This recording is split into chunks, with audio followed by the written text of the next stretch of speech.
தமிழ் மாதங்கள் சொல்லுங்க பார்ப்போம். 12 மாதங்கள். ஒன்னொன்னா சொல்லுங்க. சித்திரை, வைகாசி, ஆ, சித்திரை, வைகாசி. என்னது? ஜூலை சொல்ல சொல்றது.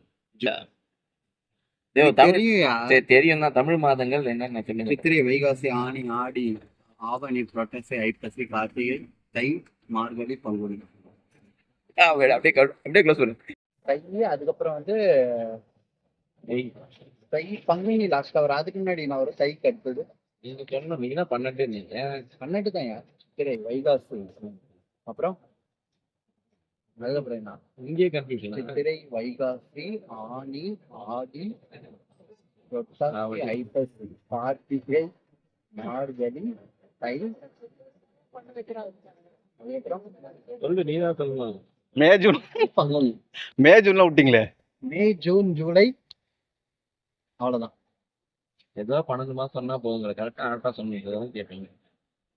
சரி, ஒரு மாசத்துக்கு எத்தனை கார்த்திகை, எத்தனை கிருத்திகை, எத்தனை ஒரு கிருத்திகை தான். ஒரு கிருத்திகை தான். அமாவாசை, பௌர்ணமினா அதுவும் சஷ்டி, சஷ்டி 2 வரும். அஷ்டமி, நவமி, அது அஷ்டமி 2 தான் வரும்னு நினைக்கிறேன். பிரதோஷம், பிரதோஷம் 2 வரும். இன்னொன்று ஏகாதசி.